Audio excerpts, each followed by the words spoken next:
You will surely be entertained by Cebu's fastest chef,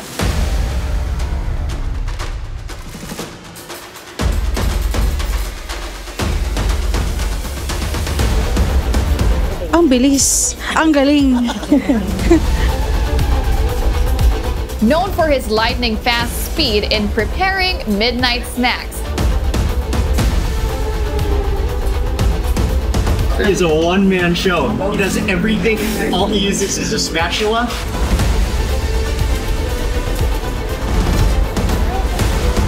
Ang binansagan ngayong fastest street chef in the Philippines.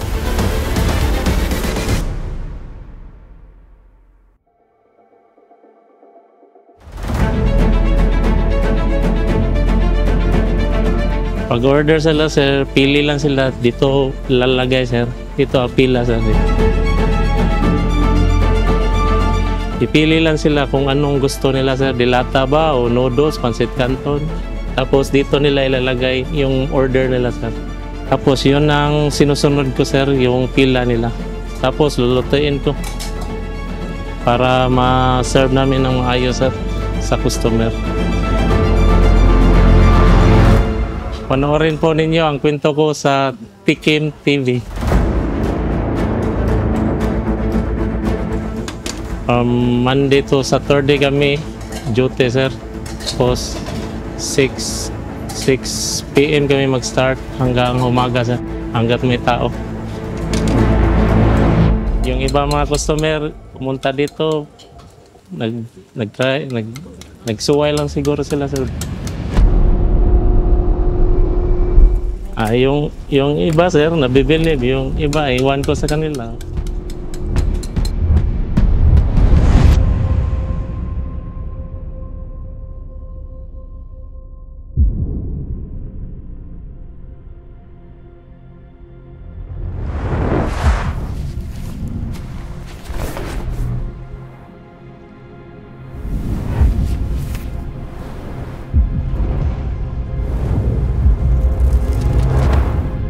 Kami dito sa F. Ramos Street, 242 F. Ramos Street, Cebu City.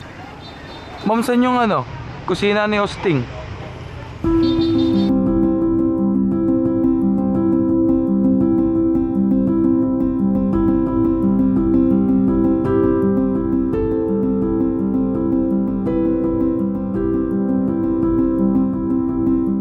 Di po ako si Hosting, sir. Ako si Real. Pangalan ko po ay si Real Quijano, sir.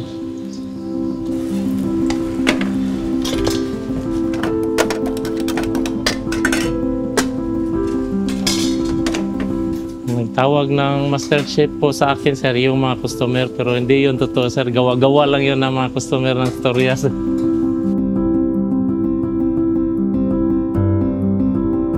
Opo, sir. Totoo din. Siyempre, masaya, sir, na tinatawag nila ako ng master chef. I already expected what to see because I saw it online, but then coming here is different, and then you see it in person.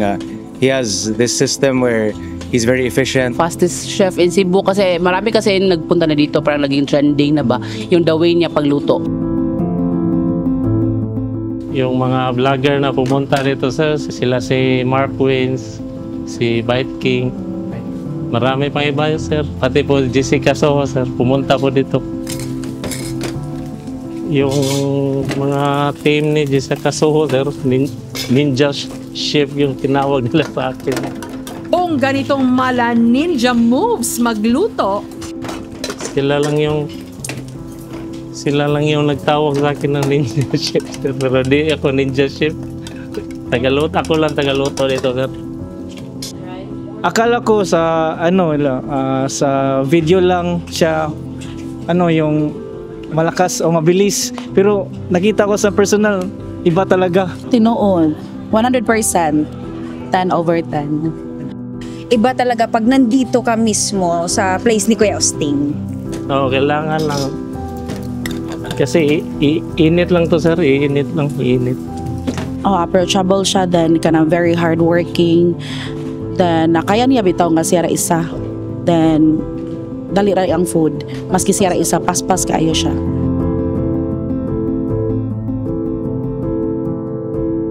Pag magluluto ako dito, sir, may mga taong customer na nagbibideo sa amin, sir.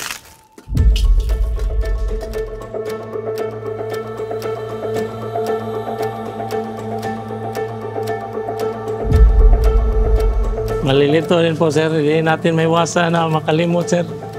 Naadyo na masipyat, masayop, sir. Di malikayan nga masayop ni. Inig-serve na mo sa order nila, sir. Hindi yun sinadya, sir.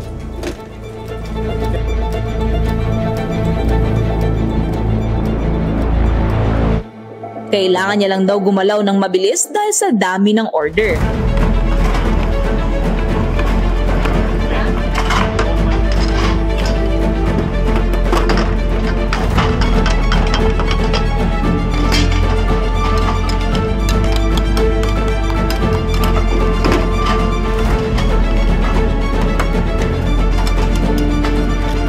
Siyempre, sir, kailangan na mabilis, sir, kasi pag hinahinay, sir, masyado mapilahan kami ng mataas, sir. Kailangan na may magpaspas, magluto, sir.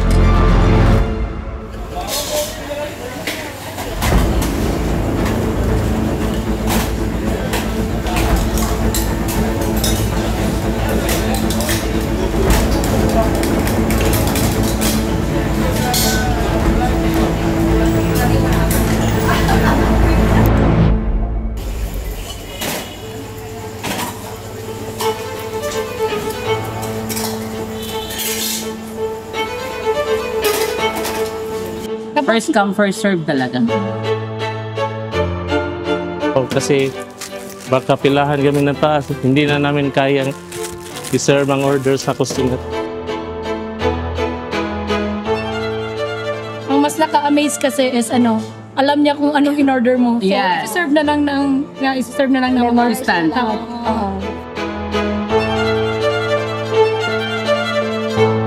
Kailangan na focus, sir, focus sa trabaho.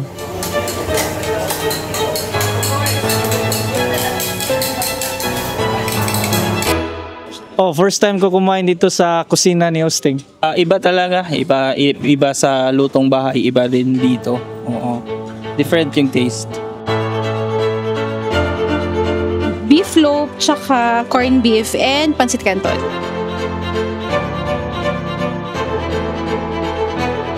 Lami kayo, the best always. So, naging mi diri labi na ka na after work or like na ay bisita.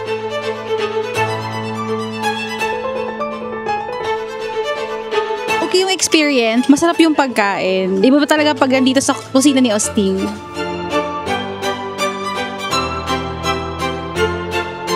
Masarap yung food. Sa halagang 75 pesos pataas bawat order. Kasi parang siya naging tourist attraction.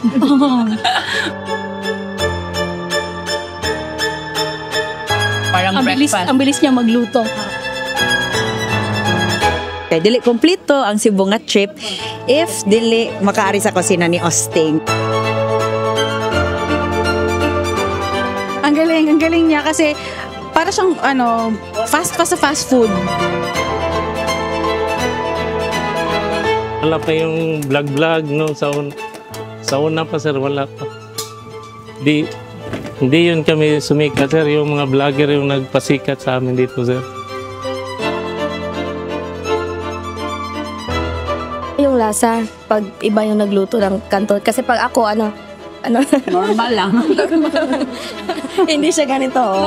Pag iba naman masarap. Iba talaga. Kasi hindi ko alam paano niya ginawa. Pero iba talaga yung lasa. Mas masarap. Totoo. Sakto lang yung pagkaluto niya. Di siya lata. Sakto ragid siya ba? Mas maganda pag marami yung tropa mo. Tsaka dito talaga kami kumakain. Pag yung pawala na yung budget, swak na swak to para sa mga estudyante. Yes, we recommend. Try nyo dito. Try nyo. The best. Kusina ni 100%.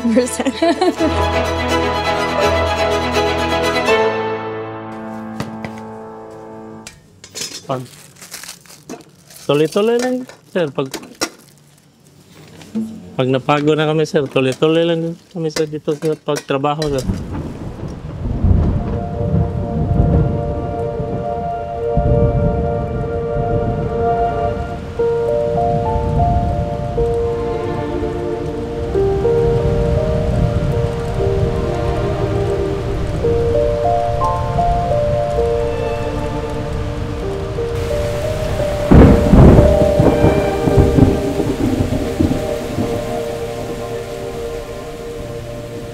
Kahit umulan, tuloy lang kami dito, sir. Yung iba, hindi tinuloy ang order. Yung iba,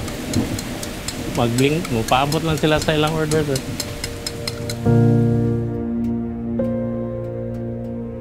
Magtrabaho, sir, kasi mahirap yung trabaho ko, sir.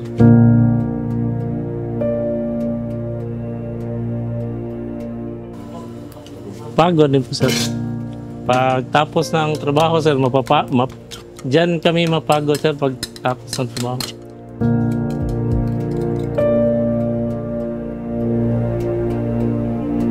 Tuloy lang, sir. 1,000 pesos ang arawang sweldo ni Riel. Kapatid ko dito, sir, may naitulong din sila sa amin. Ang kainan, negosyo talaga ng nakababatang kapatid ni Riel. At sa kanila po, kasi yung mga kita dito, yung kapatid ko, may marami pa siya na ipunda, sir. Sa akin, ako, nagtatrabaho na ako dito.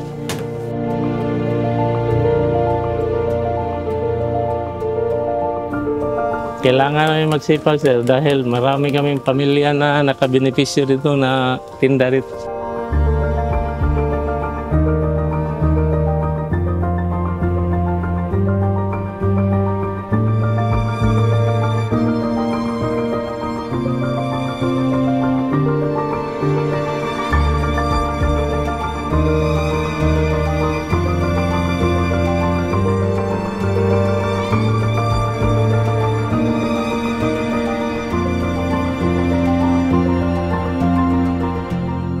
Kanyang pagsisikap, alay niya sa kanyang anak. Inspirasyon ko sa anak ko na special child.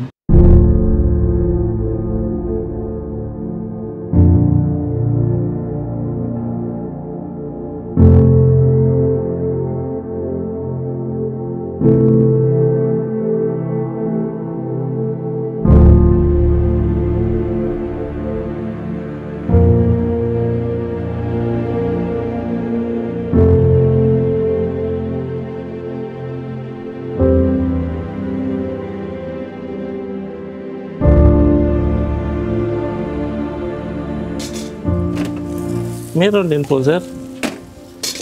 Meron din akong pinapangarap na sarili ng tinda.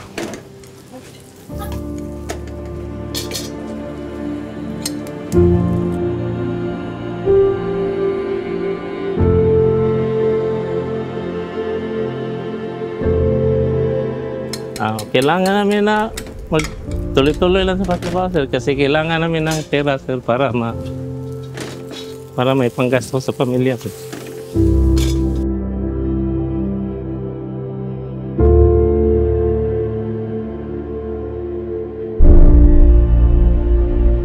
Mabigyan ko sila ng mga suporta.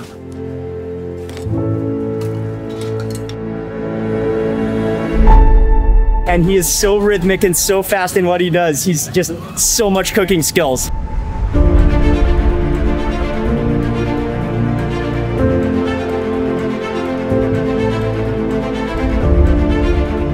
Very hardworking. Hardworking, yun ba? Pugihan siya. Tapos, people... Parang friendly. Friendly din siya sa mga customers.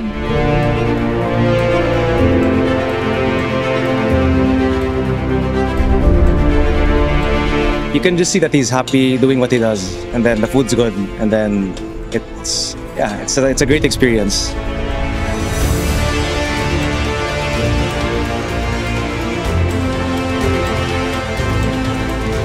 Dinasal namin dito, sir, na bigyan kami ng mataas na panahon dito sa pwesto na to. Pinakas po.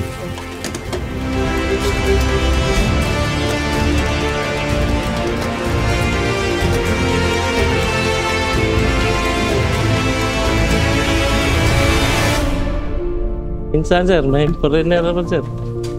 Mayroon din mga foreigner. Kumain ng pancit canton, noodles. In English man yung sabi, sir, di namin yung permero si Kalami Cebu, siya yung permerong pumunta rito, sir. Tapos dinala niya dito si Mark Queens.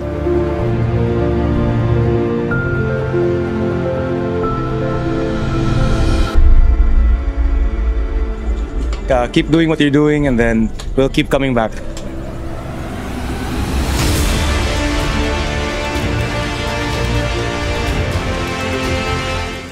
Siyempre sir, masaya sir kasi pinupuntahan kami dito ng mga customer.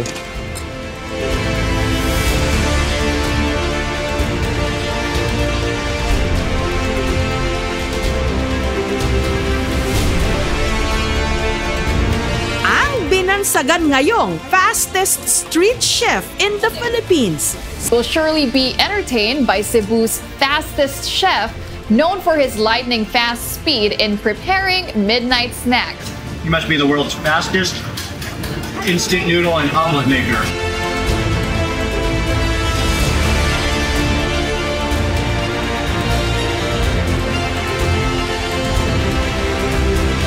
Ang iba sir, yung mga nakakilala sir, magpa-picture. Siyempre sir, masaya din sir.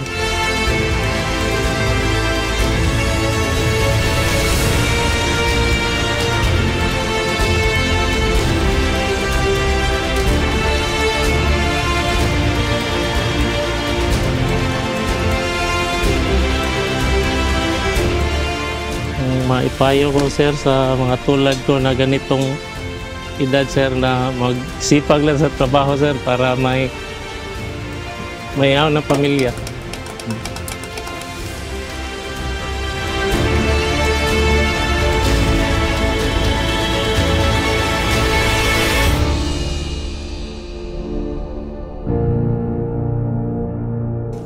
Sa tanang mga customer na nisalig sa mga, daghan kayong salamat sa inyong pagbalik-balik o gani.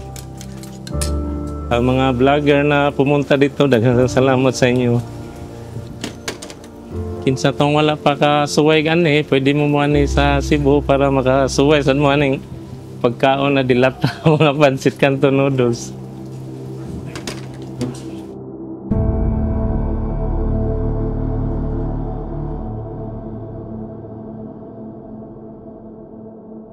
Tanang taga Cebu. Charot.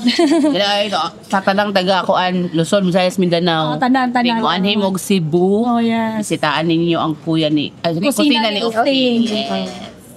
Lami, Jodo. Lami ito diri. Lahi ra jud basta lahi ng Lotus Canton. Lahi ra jud basta si Osting. For more inspiring food stories, please subscribe to TKIM TV YouTube channel.